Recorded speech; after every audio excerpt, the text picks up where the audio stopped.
Assalomu alaykum. Hurmatli tomoshabinlar, kanalimizga xush kelibsiz. Bugungi videomiz juda muhim mavzuga bag'ishlangan bo'lib, ayniqsa yoshi 6 mingdan oshgan, hayotning ko'p sinovlarini boshidan kechirgan qadrli otaxon va onaxonlarimiz uchun mo'ljallangan. Agar siz yoki sizning yaqinlaringiz 6 yoshdan oshgan bo'lsa, bu videoni bir soniya ham o'tkazib yubormang. Chunki siz hozir eshitadigan ma'lumotlar hayotingizda katta o'zgarishlarga olib kelishi mumkin. Balki siz kutmagan, ammo juda zarur bo'lgan moddiy yordam haqida so'z boradi. Gap shundaki, oxirgi paytlarda davlatimiz tomonidan keksalarimizga, ayniqsa muhtoj va yordamga muhtoj qatlamga yirik miqdordagi qo'llab-quvvatlash paketlari ajratilishi haqida ko'plab xabarlar tarqalmoqda. Bu shunchaki kichik pensiya qo'shimchasi emas, balki ba'zi holatlarda haqiqatan ham ulkan yordam deb ta'riflash mumkin bo'lgan moliyaviy ko'makdir. Ko'pchilik bu imkoniyat haqida to'liq ma'lumotga ega emas. Ba'zilar esa uni qanday olishni bilmaydi. Bugun men sizga barcha tafsilotlarni, qadam-qadam ko'rsatmalarni va eng muhimi, bu yordamni kimlar olishi mumkinligini, qaysi shartlar asosida berilishini chuqur tahlil qilib beraman. Shuning uchun iltimos, videoni oxirigacha diqqat bilan tomosha qiling. Hech bir detalni o'tkazib yubormang. Va albatta, kanalimizga obuna bo'lishni, videoga like bosishni unutmang. Chunki sizning har bir harakatingiz bu muhim ma'lumotning ko'proq insonga yetib borishga yordam beradi.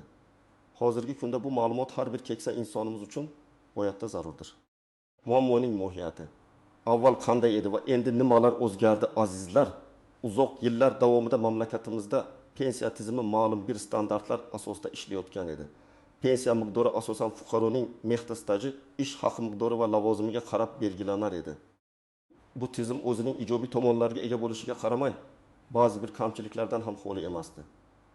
Hayot darajasining o'sishi, iste'mol savatchasining kengayishi, dori-darmonlar narxining doimiy ravishda ko'tarilishi kabi omillar keksa yoshdagi, ayniqsa daromadi past bo'lgan fuqarolarimiz uchun qiyinchiliklar tug'dirar edi. Oddiy bir misol keltiradigan bo'lsam, standart pensiya bilan yashayotgan bir keksa otaxonning o'yiga doimiy ravishda bir necha xil dori qabul qilishi zarur bo'lsa, uning pensiyasi dori-darmon, kommunal to'lovlar va eng zarur oziq-ovqat mahsulotlari uchun zo'r yetishi mumkin edi. Bunday holatda keksalarimizning nafaqat ijtimoiy, balki ruhiy holatlari ham yomonlashishi tabiiy edi. Ba'zan ular o'z ehtiyojlarini qondirish uchun farzandlari yoki yaqinlarining yordamiga muhtoj bo'lib qolishardi. Bu esa o'z navbatida ularning mustaqillik hissini pasaytirar edi. Davlatimizning asosiy vazifalaridan biri bu ijtimoiy adolatni ta'minlash va aholining zaif qatlamlarini himoya qilishdan iborat. Ana shu tamoyilga asoslanib, so'nggi yillarda prezidentimiz rahbarligida va hukumatimizning sa'y harakatlari bilan ijtimoiy himoya tizimini tubdan isloh qilish yo'lida muhim qadamlar tashlandi. Eng katta o'zgarishlardan biri shuki, endilikda ijtimoiy yordam faqatgina shaxsning rasmiy daromadiga qarab emas, balki uning haqiqiy ehtiyojiga, oilasining moddiy ahvoliga, sog'lig'iga va ijtimoiy holatiga qarab kompleks tarzda baholanadigan bo'ldi. Bu degani shunchaki pensiyaga chiqish emas, balki aynan muhtojlik mezoni asosiy ustuvorlikka aylandi. Yangi qarorlar va qonun hujjatlariga asosan 6 yoshdan oshgan fuqarolarimizga, ayniqsa moliyaviy jihatdan qiyin ahvolda bo'lganlarga, sog'lig'ida jiddiy muammolari borlarga yoki yolg'iz yashovchilarga juda katta hajmdagi moddiy yordam ajratilmoqda. Bu yordam nafaqat bir martalik to'lov ko'rinishida, balki muntazam subsidiya, tibbiy xizmatlar uchun kompensatsiya, dori-darmon ta'minoti va hatto uy-joy kommunal xizmatlar uchun imtiyozlar shaklida ham bo'lishi mumkin. Bu o'zgarishlar keksalarimizning hayot sifatini sezilarli darajada yaxshilashga qaratilgan bo'lib, ularning moddiy ahvolini mustahkamlash, ularga g'amxo'rlik ko'rsatish va ijtimoiy tenglikni ta'minlash maqsadini ko'zlaydi. Avvalgi tizimda ba'zi keksalar, hattoki haqiqiy muhtoj bo'lsalar ham, byurokratik to'siqlar tufayli yordam ololmas edilar. Endilikda esa jarayonlar soddalashtirildi, shaffoflik oshirildi va eng muhimi yordam manziliga yetkazilishiga alohida e'tibor qaratilmoqda. Bu nafaqat ularning kundalik ehtiyojlarini qondirishga yordam beradi, balki jamiyatda ularning qadr-qimmatini oshiradi. Farovon va sog'lom hayot kechirishlari uchun mustahkam asos yaratadi. Shuning uchun bu yangiliklardan to'liq xabardor bo'lish har birimiz uchun juda muhimdir. Batafsil tahlil, nimalarni bilish kerak, kim xavotir olishi kerak va kim xavotir olmasligi kerak. Endi esa eng muhim qismga o'tamiz. Bu yordamni kimlar olishi mumkin? qanday shartlar asosida beriladi va nimalarni bilishimiz kerak. Eng avvalo shuni ta'kidlashni istardimki, ushbu yordam hamma 60 yoshdan oshganlarga avtomatik tarzda berilmaydi. Bu maqsadli yordam bo'lib, eng avvalo ijtimoiy himoyaga muhtoj, moddiy ahvoli og'ir bo'lgan fuqarolarimizga qaratilgan. Davlat resurslari cheklangan bo'lib, ular eng ko'p ehtiyojmandlarga yo'naltirilishi kerak. Shuning uchun bu yordamni olish uchun ma'lum bir mezonlarga javob berishingiz talab etiladi. Birinchi mezon daromad darajasi. Agar sizning oylik daromadingiz yoki oilangizdagi har bir a'zoning o'rtacha oylik daromadi belgilangan eng kam iste'mol xarajatlardan past bo'lsa, siz ushbu yordamga da'vogar bo'lishingiz mumkin. Bu nafaqat pensiyani, balki boshqa manbalardan olingan har qanday daromadini ham o'z ichiga oladi. Masalan, ijara puli, qo'shimcha ishdan olingan daromad, farzandlardan olingan muntazam moddiy yordam va hokazo. Daromadni hisoblashda oilaning tarkibi, undagi ishsiz a'zolar soni, nogironligi bo'lgan shaxslarning mavjudligi ham inobatga olinadi. Agar sizda yuqori pensiya bo'lsa yoki farzandlaringizning daromadi yaxshi bo'lsa va ular sizga muntazam moddiy yordam berayotgan bo'lsa, sizning bu yordamni olish imkoniyatingiz kamayishi mumkin. Ikkinchi mezon oilaviy ahvol, yolg'iz yashovchi keksa fuqarolar, oilasida nogironligi bo'lgan shaxs bo'lganlar, boquvchisini yo'qotganlar yoki oilasida ishlovchi birorta a'zosi bo'lmaganlar bu yordamga birinchi navbatda talabgor bo'ladilar. Masalan, agar keksa juftlik birgalikda yashasa va ulardan biri nogiron bo'lsa, ularning ijtimoiy himoyaga muhtojligi ancha yuqori baholanadi. Farzandlari bor bo'lsa-da, ularning o'zlari ham nogiron yoki moddiy ahvoli og'ir bo'lsa, bu ham inobatga olinadi. Uchinchi mezon sog'liq holati.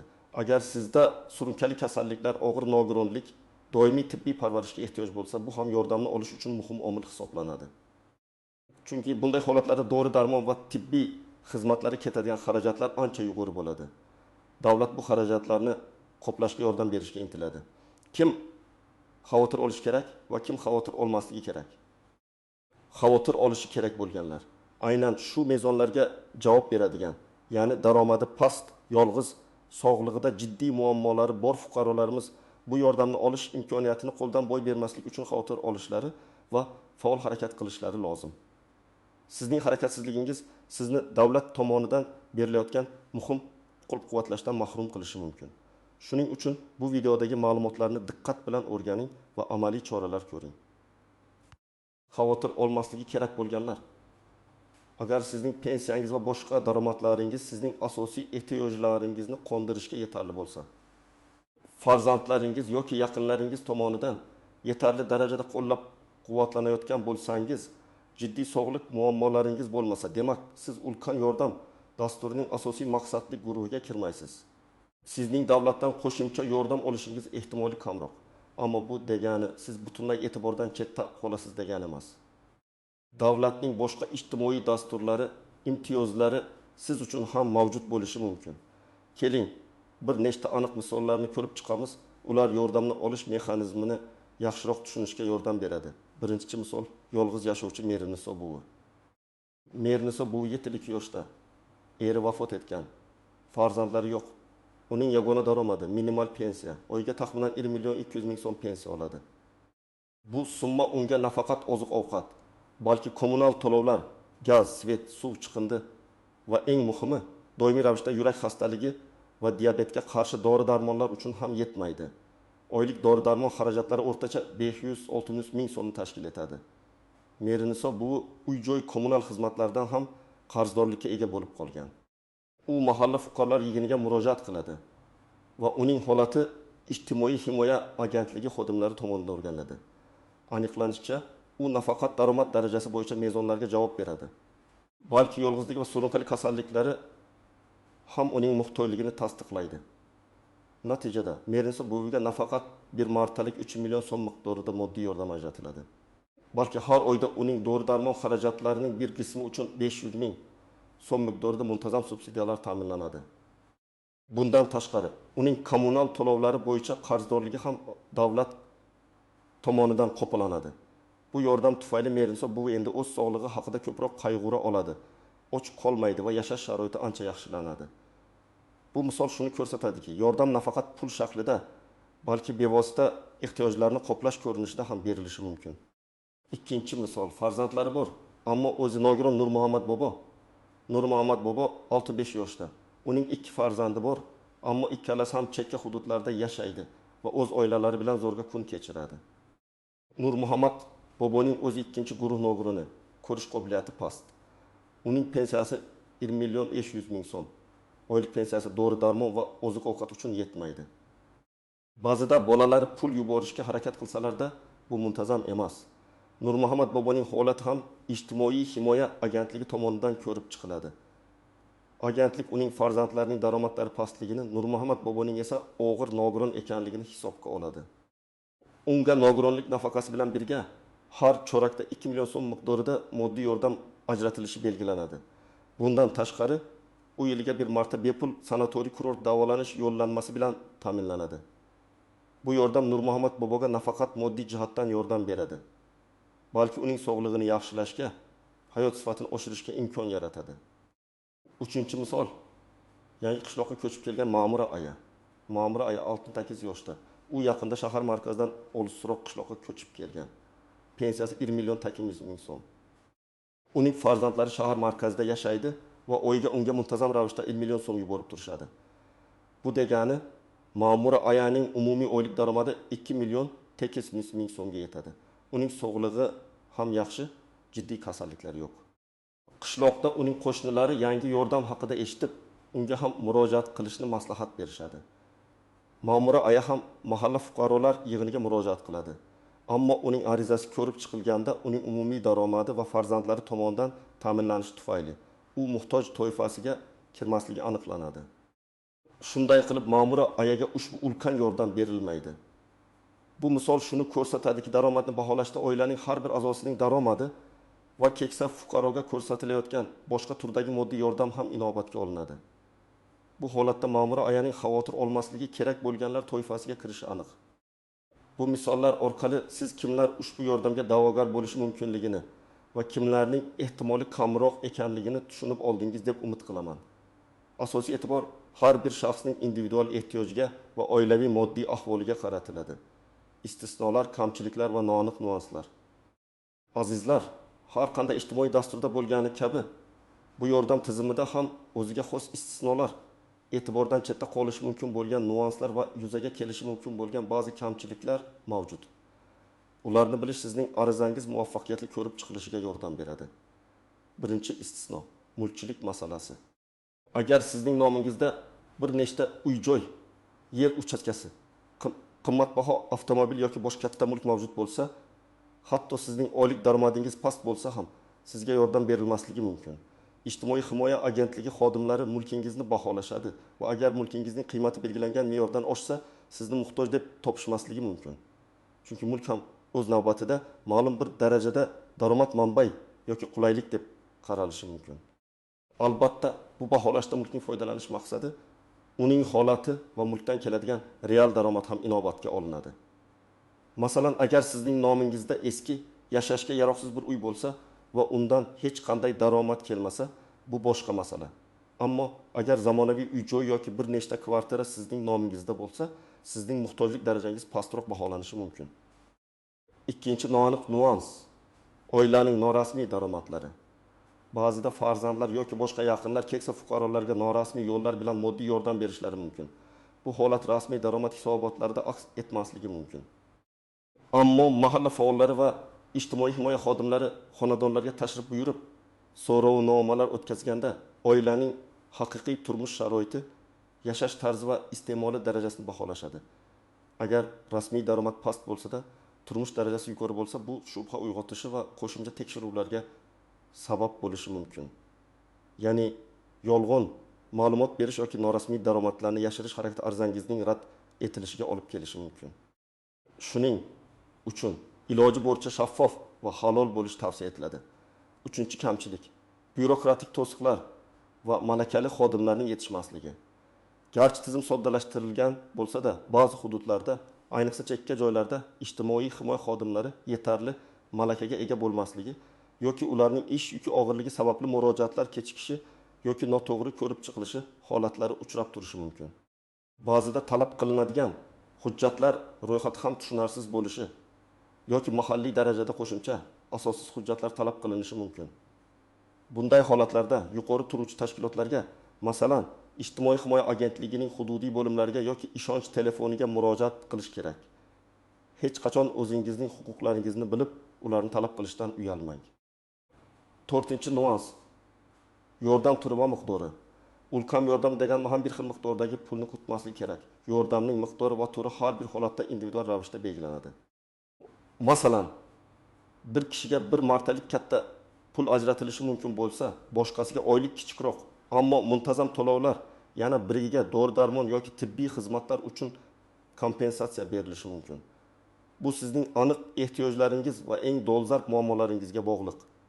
Yordam pul shaklida berilishi mumkin, bank kartasiga o'tkazilishi mumkin yoki maxsus vaucherlar orqali zarur mahsulotlar va xizmatlar bilan ta'minlash mumkin. Sizga beriladigan yordam turini aniqlashda ijtimoiy himoya agentligi xodimlari siz bilan maslahatlashishlari va sizning xohishlaringizni ham inobatga olishlari kerak. 5-nuans. Qayta ko'rib chiqish. Olingan yordam miqdori va turi doimiy bo'lmasligi mumkin. Har 6 oyda yoki yiliga bir marta oilaning moddiy ahvoli qayta ko'rib chiqilishi mumkin. Agar sizning moddiy ahvolingiz yaxshilansa, masalan, farzandlaringizning daromadi oshsa, siz ishga kirsangiz, mulkingiz ko'paygan bo'lsa, yordam miqdori kamaytirilishi yoki butunlay bekor qilinishi mumkin. Shuningdek, davlat budjeti imkoniyatlari va iqtisodiy vaziyatdan kelib chiqib, yordam miqdorlari va shartlariga o'zgartirishlar kiritilishi mumkin. Shuning uchun har doim tegishli ma'lumotlarga quloq solib, yangiliklardan xabardor bo'lish muhim. 6-kamchilik, axborotga yetishish. Ba'zi keksalar, ayniqsa chekka qishloqlarda yashovchilar, internet va yangiliklardan uzoq bo'lganlari sababli bu kabi imkoniyatlardan bexabar qolishlari mumkin. Bu a'zolarni o'z huquqlaridan foydalanish imkoniyatidan mahrum qiladi. Shu sababli biz kabi video blogerlar, mahalla faollari va ijtimoiy xodimlar uchun bu ma'lumotni kengroq tarqatish dolzarb vazifadir. Agar sizning atrofingizda shunday keksa insonlar bo'lsa, ularni xabardor qilishni unutmang. Bu noaniq nuanslar va kamchiliklarni bilish sizga yordam olish jarayonida duch kelishingiz mumkin bo'lgan kutilmagan vaziyatlarga tayyor bo'lishingizga yordam beradi va to'g'ri qaror qabul qilishingizni ta'minlaydi. Amaliy maslahatlar tomoshabin nima qilishi kerak? Hurmatli tomoshabinlar, endi eng muhim qismga amaliy maslahatlarga o'tamiz. Agar siz 6000 yoshdan oshgan bo'lsangiz va yuqorida aytib o'tilgan mezonlarga javob berishingizga ishonsangiz, bu ulkan yordamni olish uchun aniq qadamlar tashlashingiz kerak. Hech qanday mo'jizani kutmang. Davlat o'z fuqarolariga g'amxo'rlik qiladi, ammo siz ham o'z huquqlaringizni bilib, ulardan foydalanish uchun harakat qilishingiz zarur. Birinchi qadam, qayerga murojaat qilish kerak? Sizning birinchi manzilingiz bu siz yashayotgan mahalla fuqarolar yig'inidir. Aynan mahalla faollari, uchastka noziri va ijtimoiy xodimlar sizning holatingizni eng yaxshi bilishadi. 1. Mahalla fuqarolar yig'ini MFI. Siz MFIga borib, raisga yoki mas'ul xodimga vaziyatingizni tushuntiring. Ularda ijtimoiy himoyaga muhtoj oilalar ro'yxati mavjud bo'lib, ular sizga qanday hujjatlar to'plash kerakligi va keyingi qadamlar haqida batafsil ma'lumot berishlari kerak. MFI xodimlari sizning murojaatingizni ro'yxatga olib, dastlabki baholashni amalga oshirishadi. 2. Ijtimoiy himoya agentligining tuman, shahar bo'limlari. Agar MFIda yordam berishga qiynalishsa yoki sizga to'liq ma'lumot berilmasa, to'g'ridan to'g'ri ijtimoiy himoya agentligining hududiy bo'limiga murojaat qilishingiz mumkin. Bu agentlikning asosiy vazifasi ijtimoiy himoyani tashkil etish va boshqarishdan iborat. Ular sizning arizangizni qabul qilishlari va tegishli tartibda ko'rib chiqishlari shart. O'tu, pensiya jamg'armasining hududiy bo'limlari, ba'zi bir yordam turlari, masalan, pensiyaga qo'shimchalar yoki nogironlik nafaqalari bevosita pensiya jamg'armasi orqali rasmiylashtirilishi mumkin. Agar sizning holatingiz pensiyaga bog'liq bo'lsa, ushbu muassasaga ham murojaat qilishni unutmang. Ikkinchi qadam, qanday hujjatlar kerak bo'ladi? Hujjatlar ro'yxati sizning holatingizga qarab biroz farq qilishi mumkin, ammo asosiylari quyidagilardir. Pasport yoki shaxsni tasdiqlovchi hujjat, asli va nusxasi. Bu sizning shaxsingizni va yoshingizni tasdiqlovchi asosiy hujjat. Pensiya guvohnomasi, asli va nusxasi. Sizning pensiya oluvchi ekanligingizni tasdiqlaydi. Oilaviy ahvolingiz haqida ma'lumotnoma mahalla fuqarolar yig'inidan beriladi. Bu hujjatda oila a'zolarining tarkibi, ularning yoshi va ish bilan bandligi ko'rsatiladi. Bu sizning oilaviy ahvolingizni baholashda muhim ahamiyatga ega. Daromadlar haqida ma'lumotnoma. Agar siz ishlagan bo'lsangiz yoki boshqa daromad manbalaringiz bo'lsa, ulardan olingan daromadlar haqida ma'lumotnomalar. Ba'zida pensiya jamg'armasidan olinadigan pensiya miqdori haqida ma'lumotnoma ham kerak bo'ladi. Farzandlaringiz yoki oilangizning boshqa a'zolari bilan birga yashasangiz, ularning ish joyidan daromadlari haqida ma'lumotnoma ham talab qilinishi mumkin. 5. Sog'liq holati haqida hujjatlar. Agar sizda nogironlik bo'lsa, nogironlik guvohnomasi yoki surunkali kasalliklar, tibbiy ijtimoiy ekspert komissiyasi, tibbiy xulosasi, shifokor xulosalari, kasallik tarixi ko'chirmalari bo'lsa, buni tasdiqlovchi barcha hujjatlar. Bu sizning tibbiy xarajatlaringiz yuqoriligi isbotlash uchun kerak. 6. Bank hisob raqamingiz rekvizitlari. Yordam pullari asosan bank kartasiga o'tkaziladi. Shu sababli mavjud bank kartangizning rekvizitlari yoki yangi hisob raqam ochish uchun ma'lumotlar talab qilinadi. 7. Arizaning o'zi yuqoridagi barcha hujjatlar bilan birga ijtimoiy himoya agentligining belgilangan shaklida ariza yozishingiz kerak bo'ladi. 3-qadam. Arizani qanday yozish kerak? Ariza erkin shaklda emas, balki ijtimoiy himoya agentligi tomonidan belgilangan namunaviy shaklda to'ldiriladi. Bu shaklda sizning shaxsiy ma'lumotlaringiz, oilaviy ahvolingiz, daromadlaringiz, sog'liq holatingiz haqidagi ma'lumotlar aniq ko'rsatiladi. Arizani aniq va tushunarli qilib to'ldiring. Barcha savollarga to'g'ri va to'liq javob bering. Hech qanday ma'lumotni yashirmang yoki noto'g'ri ma'lumot bermang, chunki bu keyinchalik muammolarga olib kelishi mumkin. Arizaga ilova qilinadigan hujjatlar ro'yxatini tekshiring va ularning barchasini to'liq topshiring. Agar biror hujjat yetishmasa, arizangizni ko'rib chiqish kechiktirilishi yoki rad etilishi mumkin. Arizani topshirishda uning ro'yxatga olinganligi haqida kvitansiya yoki belgi olishni unutmang. Bu sizning murojaatingiz tasdiqlanganligini isbotlaydi. 4-qadam. Murojaat qilish muddatlari va rad javobi bo'lsa nima qilish kerak? Odatda bunday ijtimoiy yordam olish uchun aniq muddatlar belgilanmaydi. Siz istagan vaqtda murojaat qilishingiz mumkin. Biroq imkon qadar tezroq murojaat qilish tavsiya etiladi. Agar sizning arizangiz rad etilsa, sizga yozma ravishda rad etish sabablari ko'rsatilgan xabar berilishi shart. Bu xatni diqqat bilan o'rganing. Agar rad etish sababi hujjatlardagi kamchiliklar bo'lsa, ularni to'g'rilab qayta murojaat qiling. Agar siz rad etish sabablarini adolatsiz deb hisoblasangiz, yuqori turuvchi tashkilotlarga shikoyat qilish huquqiga egasiz. Bu ijtimoiy himoya agentligining viloyat yoki respublika bo'limlari, Adliya vazirligi yoki xalq qabulxonalari bo'lishi mumkin. Sizning huquqlaringizni himoya qilish uchun qonuniy yo'llardan foydalaning. Yordam so'rashdan uyalmang. Davlat har doim o'z fuqarolariga yordam berishga tayyor. Faqat siz qoidalarni bilib, to'g'ri murojaat qilishingiz kerak. Bu amaliy qadamlar sizga ulkan yordamni olish jarayonida yo'l ko'rsatuvchi bo'lib xizmat qiladi degan umiddaman. Har bir hujjatni tartib bilan tayyorlashga, aniq ma'lumotlar berishga va kerak bo'lganda huquqlaringizni himoya qilishga tayyor bo'ling. Xulosa va yakuniy xitob aziz otaxon va onaxonlar, hurmatli tomoshabinlar. Bugun biz siz bilan yoshi 60dan oshgan fuqarolarimizga davlat tomonidan berilayotgan ulkan yordam haqida batafsil ma'lumotga ega bo'ldik.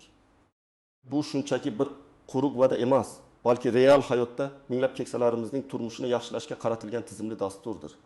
Biz uning qanday shaklda berilishi, kimlarga mo'ljallanganligi, qanday hujjatlar kerakligi va murojaat qilish tartibini chuqur tahlil qildik. Unutmang, bu yordamning asosiy maqsadi eng muhtoj, eng zaif qatlamdagi keksa fuqarolarimizning hayot sifatini yaxshilash, ularga g'amxo'rlik qilish, ularning moddiy va ma'naviy ehtiyojlarini qondirishdir. Agar siz yoki sizning yaqinlaringiz yuqorida keltirilgan mezonlarga mos kelsangiz, hech ikkilanmasdan tegishli idoralarga murojaat qiling.